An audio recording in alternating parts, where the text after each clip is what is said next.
क्या long term के लिए इन्हें और होल्ड करना चाहिए, और अगर लॉन्ग टर्म के लिए होल्ड करते हैं तो क्या इनको 6,000 या उससे ऊपर के टारगेट्स मिल जाएंगे? सर, हमारे व्यूअर्स के भी कुछ क्वेश्चंस आए हैं। अच्छा, पीसी ज्वेलर क्योंकि ऑलमोस्ट पेनी स्टॉक्स में ही हम इसको गिनने लगे। 9.75 की इनकी बाइंग प्राइस है, 500 क्वांटिटी है। सर, लास्ट का अगर हम कुछ ट्रेंड देखते हैं पीसी ज्वेलर का तो पॉजिटिव होता हुआ नजर आ रहा है। आपको लग रहा है कि पीसी ज्वेलर की जर्नी अब जो है वो चल पड़ी है? देखिए, मेरे ख्याल से मैं कहूँगा कि प्रीवियस हिस्ट्री अगर हम प्रमोटर की देखें और कॉर्पोरेट गवर्नेंस का इश्यू देखें, तो अभी भी 1-2 क्वार्टर्स इंतज़ार करना चाहिए। क्योंकि देखिए नॉर्मली क्या होता है कि रिटेल इन्वेस्टर सस्ता शेयर समझ के इसमें खरीद-बिक्री करते हैं। हालाँकि ये हम्म। मैनेजमेंट अभी कह रहा है कि अगले क्वार्टर तक वो पूरी तरह से कर्जा मुक्त होंगे। तो ये सब कुछ होने दीजिए और मेरे ख्याल से नंबर्स में झलकने दीजिए। उसके बाद इस स्टॉक में री-रेटिंग आएगी, क्योंकि वो काफ़ी ऊपरी लेवल पे ये स्टॉक गया था, काफ़ी लोग फँसे थे। मुझे लगता है हम्म। कि जिनके पास है वो होल्ड करें। फ्रेश बाइंग की गुंजाइश आई थिंक सेकंड क्वार्टर के नंबर के बाद आप देखिए, क्योंकि मार्केट डेटा को ही रिस्पेक्ट करता है और अगर डेटा बराबर आता है तो ही स्टॉक में तेजी आएगी। तो जिनके पास है होल्ड करें। फ्रेश बाइंग के लिए मेरे ख्याल से अभी गुंजाइश नहीं है। चलिए ठीक है। इसके अलावा सर, इंडस टावर ये आपको कैसा लग रहा है? क्योंकि हमारे जो प्राइम मेंबर है उन्होंने बिल्कुल हायर लेवल पे यहाँ पे खरीदारी कर रखी है। अ, इन्होंने खरीदा है 445 के आसपास, और 481 का जो है इसने हाई लगाया था। इनका प्राइस आने के लिए सर इन्हें कितना वेट करना चाहिए? मिड टर्म के लिए इनको रखना चाहिए, फिर शॉर्ट टर्म में भी मिल जाएंगे ये टारगेट्स इनके? देखिए, मेरे ख्याल से एक मिड टर्म का ही व्यू लेके चलिए, क्योंकि देखिए ये कंपनी सबसे ज़्यादा टेलीकॉम टावर्स चलाती है और जिस प्रकार से अभी 5G रोल आउट हो रहा है, ऑलरेडी 4G में जो प्लेयर्स है जैसे भारती, फिर जियो, उसके बाद वोडाफोन, तो टावर की ज़रूरत जो है वो ज़्यादातर यही कंपनी कैटर करती है और इनके लिए हम्म। रेंटल इनकम काफ़ी सिग्निफिकेंट है, इनकी बैलेंस शीट भी अच्छी है, मार्जिन भी अच्छे है, तो इन्होंने शायद अच्छी कंपनी खरीदी लेकिन ऊपरी भाव पे खरीदी है। तो मैं इनको यही हम्म। कहूँगा कि कम से कम साल भर का नज़रिया रखें। टेलीकॉम सेक्टर में अगर प्राइसिंग जैसे आपने सुना होगा कि कल भारती ने कहा है कि उनका जो जी। मिनिमम पैक है वो बढ़ गया, तो ये प्राइसिंग गेन अगर आता है तो इनडायरेक्टली टावर कंपनीज के लिए भी अच्छा होगा, क्योंकि अगर टेलीकॉम कंपनीज अच्छा प्रॉफिट दिखाएगी तो टेलीकॉम कंपनीज को भी उसमें बेनिफिट मिलना चाहिए। अभिषेक जी हीरो मोटोकॉर्प के बारे में जानना चाह रहे हैं। सर, इनकी बाइंग प्राइस तो काफी ज्यादा इम्प्रेसिव है, 5200 पर खरीद रखा है, और अगर मैं बात करूं अभी तो मुनाफे में चल रहा है, लेकिन आज जो है वो 0.36% की डाउन साइड है। क्या लॉन्ग टर्म के लिए इन्हें और होल्ड करना चाहिए, और अगर लॉन्ग टर्म के लिए होल्ड करते हैं तो क्या इनको 6,000 या उससे ऊपर के टारगेट्स मिल जाएंगे? हाँ, अगर नजरिया इनका साल सवा साल है तो जरूर जरूर मिलना चाहिए। देखिए, हीरो मोटर कॉर्प एक कर्जा मुक्त कंपनी है, अच्छी कैश जनरेट करती है और रूरल इंडिया में इनका काफी बड़ा शेयर है। टू व्हीलर मार्केट तो काफी अच्छी तरह से ग्रो कर रहा है, तो कहीं ना कहीं देखिए नजरिया थोड़ा मीडियम टर्म रखिए और यहाँ पे होल्ड करिए, क्योंकि क्या होता है कि कभी कभी स्टॉक चलता नहीं तो लोगों को लगता है कंपनी अच्छी नहीं है। ऐसा नहीं होता, तो मुझे लगता है आपने सिलेक्ट तो बहुत अच्छा स्टॉक किया है, लेकिन टाइम फ्रेम आपको 12-15 महीना देना है। ओके। अच्छा सर, कल टीसीएस में जो हमें मैनेजमेंट की तरफ से जो खबर देखने को मिली थी, जो रेजिग्नेशन हुआ है उसके बाद यहाँ पर कई सारे लोगों के सवाल आए थे कि अब स्टॉक्स में क्या करना चाहिए टाटा के।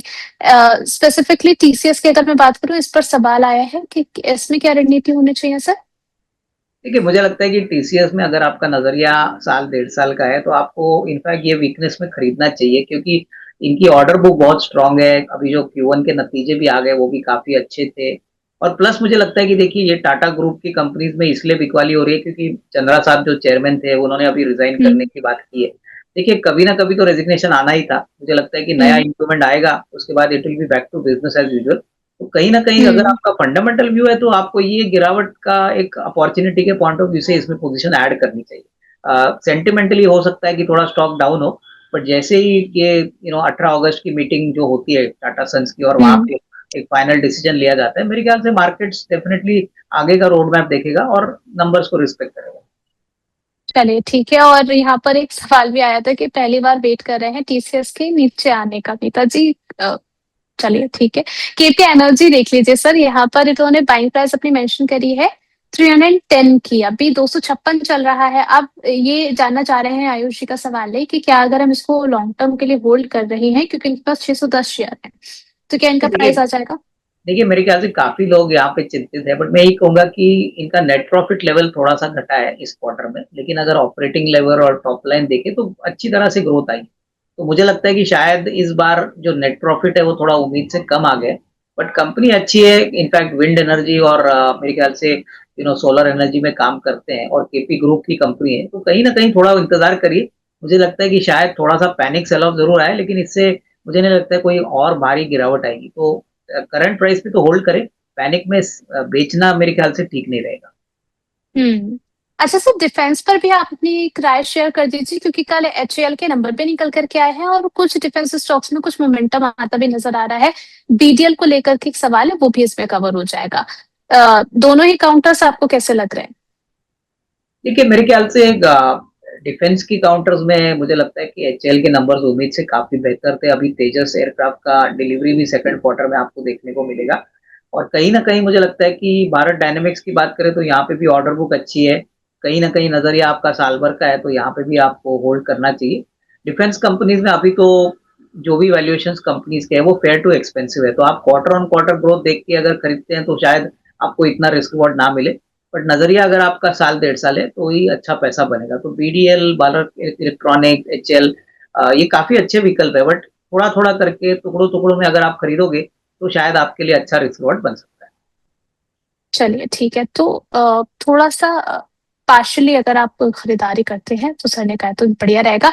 अच्छा, इसके अलावा रितेश माथुर जी का सवाल है एचएमए एग्रो इंडस्ट्रीज को लेकर के। सर 21 रुपए का शेयर है, क्या यहाँ पर खरीदार बननी चाहिए? कौन सा कंपनी आपने बताया? HMA agro industries. देखिए ये कंपनी का सबसे बड़ा प्रॉब्लम क्या है ना, कि ये कंपनी नतीजे बहुत वोलेटाइल दिखाता है। एक क्वार्टर में अच्छा, दूसरे क्वार्टर में खराब। तो मैं इनको यही कहूंगा निवेशकों को, आप थोड़ा सा ये ऐसे स्टॉक से बच के रहिए, क्योंकि काफी पब्लिक इशू के बाद इस कंपनी की जो ट्रैक रिकॉर्ड है वो बहुत ही वोलेटाइल है। तो कहीं ना कहीं हम्म। मेरे ख्याल से अगर आपका नजरिया मीडियम लॉन्ग टर्म है तो एक आध क्वार्टर और वेट करिए। अगर आपके पास है तो होल्ड करिए, बट फ्रेश खरीदारी मुझे लगता है एक आध क्वार्टर जाने के बाद आप डिसाइड करो, क्योंकि नंबर्स कंसिस्टेंट नहीं है। इनफैक्ट पब्लिक इशू के टाइम से हम्म। कंपनी बहुत ही वॉलेटाइल नंबर्स दिखा रही है।